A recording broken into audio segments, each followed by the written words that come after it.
خلي بالك الليله دي كلها الفرق 4 نقاط.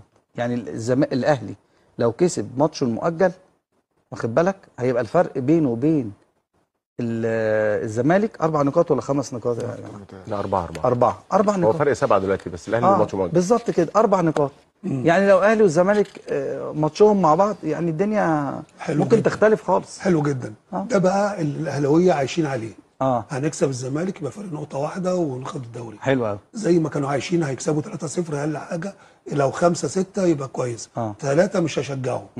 فاللي انت بتقول ده الاهلاويه ماشيه عليه، عايشه عليه. يعني عايز تقول لي ان دلوقتي بقت احلام. طب ليه انت حاطط ان الزمالك يتغلب من الاهلي؟ بالظبط، ما ممكن يكسب يزيد. ايوه، ما بدل الاربعه دي هتبقى 7. ليه كل الناس بتقول كويس احنا فاضل هي 4 بونت، هنكسب الزمالك يبقى بونت واحد، الزمالك يتعثر في ماتش تعادل ناخد الدوري. طب ليه ما الزمالك ما يكسبش الاهلي يبقى 7 بونت؟ يعني كابتن جمال بيتكلم يا كابتن سيد ان بقت احلام لجماهير النادي الاهلي دلوقتي.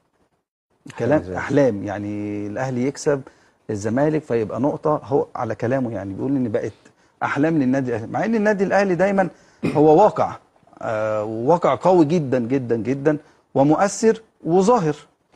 لا خلينا بس نتكلم ان بمنطقيه، ده مش مقياس تقيس عليه مين ياخد الدوري ومين ما ياخدش الدوري. يعني في 2018 و2019 اللي بنتكلم عليها بعد الاسبوع السادس للاهلي كان الاخير. حلو.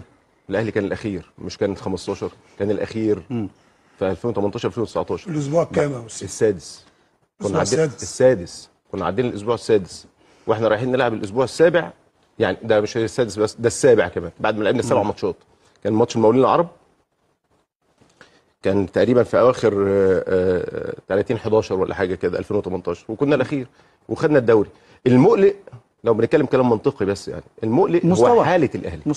هو حاله الاهلي. برافو عليك. هي مش النتائج. مش النتائج خالص. المقلق هي الحاله نفسها. هل الحاله دي هتستمر ولا لا؟ عشان كده قلت لك احنا في وقت دلوقتي دعم ان انت تزق في الفرقه عشان تطلع، يعني تمام. طيب.